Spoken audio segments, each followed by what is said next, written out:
Is this the best Metcon yet? Well, hey, what's going on, y'all? Coach Paul, owner of Fit Results Logan Square here in Chicago, coming at you with a shoe review for the brand new Nike Metcon 7. Because at the time I'm making this video, this shoe hasn't been released on Nike.com US just yet. They did release the black and gold Matt Frasers, but those sold out really quick, and then they restocked really quick, but they haven't released this shoe just yet. And if you've been to my channel before, I've done a bunch of shoe reviews on shoes that I've trained in, and specifically on the Metcon, I have experience training and also competing in the Nike Metcon 1, 2, 3, 4, 5, 6, and now 7, and also every version or rendition of the Metcon that they've ever made. The versions of the Metcon Free, the Metcon Flyknit, the DSX, the Metcon Reacts, the React Turbos that recently came out. And you're probably searching the internet for some good feedback on this shoe, because if you're like me, I enjoy things like functional fitness, strength and conditioning, CrossFit, Olympic weightlifting, anything that's going to test my strength and also my speed, because I pretty much live my life trying to be as fast as possible and also as strong as possible to the best of my abilities. I want to make sure that I have the right shoe on my foot when I do those things. I need a shoe that's going to be stable, strong, supportive, and help me feel confident and safe in executing my lifts and all the other crazy things that I like doing. But here we are at the 7, and I really like the 6, going back to the 6. I have a review on the 6, also comparing the 6 and the NANO X and nobull trainers, which are the 3 shoes that, at least for the last year since those have came up, those are the shoes that I rotate through all the time. So depending on the type of workout, I might have a specific preference towards those shoes, but those are the shoes in my general rotation. So I'm gonna say it straight up front. Is this the best Metcon yet? Well, it's really gonna depend on your experience with Metcons, your experience training and training shoes specifically, and also what you're looking for in a shoe and the types of activities that you do. I know that's kind of a around the bush, convoluted way to answer that question, but a training shoe is a deeply personal experience. I will say this is a really good shoe, and there's a lot of tech in this shoe that we haven't seen in prior Metcons, but it still stays true to what a Metcon should be.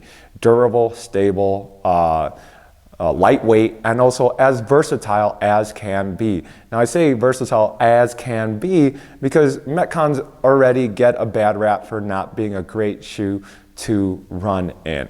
There's other shoes out there that probably, training shoes specifically, that are more comfortable to run in. I'll say it right out, probably the NANO X for me is a more comfortable shoe to run in. I have mostly positive things to say about this shoe, and it's a shoe I'm going to continue to use. So that will say, pretty much sums up this whole video. So things that they put into this shoe. They put the Nike React foam that's been out for the past few years, the React foam throughout the shoe. They did have those React Turbos that just came out, and I did a video on those. But like I said in that video, it's soft but still dense and responsive. But under heavy squat loads, I really started to feel that foam compress underneath my foot. So they have that in this shoe, but they still hold true to the kind of stable platform heel that we've seen in past Metcons. But they did revamp that heel in the Metcon 7, and they integrated this Hyperlift heel, which used to be a Hyperlift insert that they included in the box in the past couple Metcons. I never really use those. If I'm doing a workout fully dedicated to Olympic lifting, I'm just gonna go put on my lifting shoes. But 99% of my workouts consist of me having to do multiple different modalities within a workout. So I need a shoe that's versatile and can perform, and the Metcon has always been that for me, and this still is that for me. And even though they have this heel lift, it's not a solid piece. So I can see the camera through here.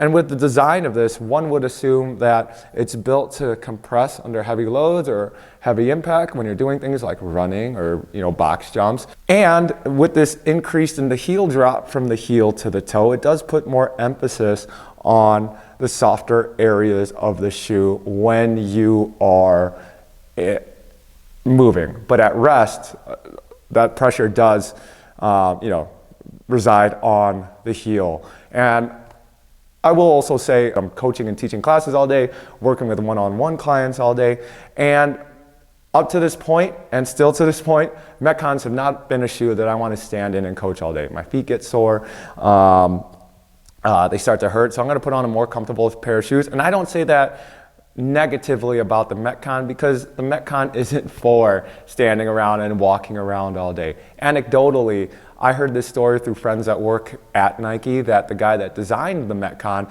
went into a Nike store, saw employees working all day and wearing the Metcon, and even he said, why are they doing that? A Metcon's not a walking shoe or a standing around shoe, it's a workout shoe. So I don't know if that's true, but it does make sense, because just like a race car is meant to go out to the track, do a bunch of laps, and you're done. Race cars aren't meant to go on long distance road trips, and that's the same thing with this shoe. I hope that metaphor works for this shoe, and I think it does, because this shoe is meant to just throw on, crush your workouts, take it off, and then put on a more comfortable pair of shoes.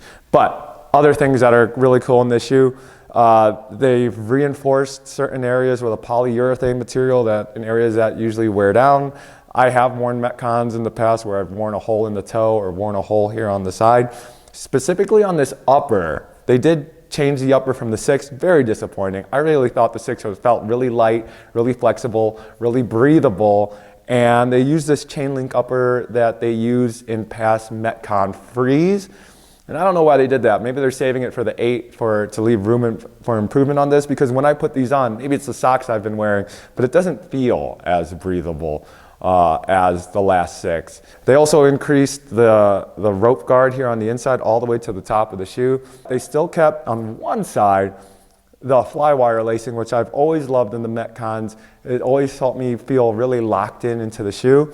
They changed it on the inside, probably because of the redesign on that rope guard on the medial side, and they have this kind of just regular loop structure that reminds me of, they probably have this in like past sneakers or like Air Maxes or basketball shoes. So we'll see how that holds up. And also the coolest thing about this part is that they have this tab that hooks over your shoelaces so they don't come undone. Now, I want to be the type of guy that just says, that's a problem a double knot can fix. But I am notoriously known for my shoelaces coming undone. Truth be told, the first workout I did in these shoes consisted of double unders and lunges. And I remember before the workout, I was tying my shoes and I saw that tab and I'm like, oh yeah, that's cool. So let me put that over. Then I went to my other shoe and I was tying my shoe and I think I was late for the workout, and or maybe I was just too lazy and I didn't put it over. But lo and behold, here I am doing my double unders and that shoelace comes untied. And so yeah, maybe this is a solution to a problem that I have, maybe a problem that all of you have, but either way, tie your shoelaces, tie them right, and tie them tight. Other things that are cool about this shoe for me, they also have this nice kind of flex in the forefoot to help increase that flexibility through the shoe, because this shoe is pretty stiff otherwise through the midfoot and definitely through the heel. Sizing, I'm a 12.5 in these shoes. I was a 12.5 in the 6s, a 12.5 in the 5s. I'm a 12.5 in NANO X's. I was a 12 in the 9s, had to size up to a 12.5 for the NANO X's.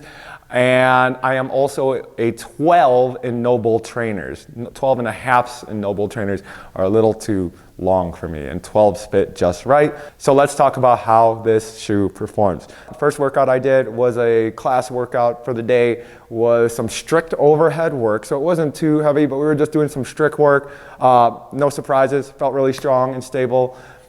And then there was that double under workout. Other than my shoelaces coming untied, which was my user error, felt really good to jump in the shoe. You know, if I don't like warm up or roll out my arches, if I'm doing a bunch of like box jumps, jump rope, and burpees, my arches start to hurt. If I put these on straight up out of the box, maybe it's the flex in the toe, or maybe it's that React foam that's pretty responsive, my arches didn't hurt. Double unders felt great, lunges felt nice and stable. Second workout I did was a partner workout on the program for the day. I did it with one of my members that came in, and it consisted of some moderately heavy deadlifts, some lighter high volume deadlifts, and a bunch of like wall balls, assault bikes, synchronized burpees, and then it was a 3-round workout, and at the end of each round you had to do some alternating heavy squat cleans under fatigue after all the other stuff that you did. And when I hit those squat cleans, they felt great.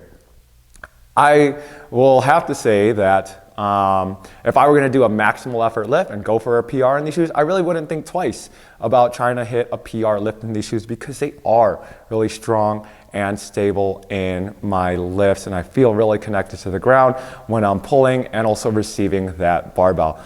Just a week ago before that workout, we did like a retest of one of the open workouts. It was the one where you had to do a bunch of squats and a bunch of burpees and then hit a max effort clean. If I had these shoes during that time, I would have had no hesitation putting these shoes on for that workout. So next workout I did was actually more of a running workout. It had like 800-meter repeats, and it was like 800-meter run, like bench press, box jumps, dumbbell snatches. Now this is where the shoe starts to get kind of interesting, and this is where I feel a lot of different perspectives on this shoe are going to come up online through different users. Now when I went on this run, even though we have this React foam and this more flexion in the foot, it is really stiff through the midfoot. So what happens in shoes like this, or in Metcons in the past, where you'll run, where I run, not saying it's going to happen for everybody, when I run, even try on running on my forefoot, it's so stiff here in the middle that this immediately comes down and knocks on the ground. That's where a lot of that heel slap knocking comes.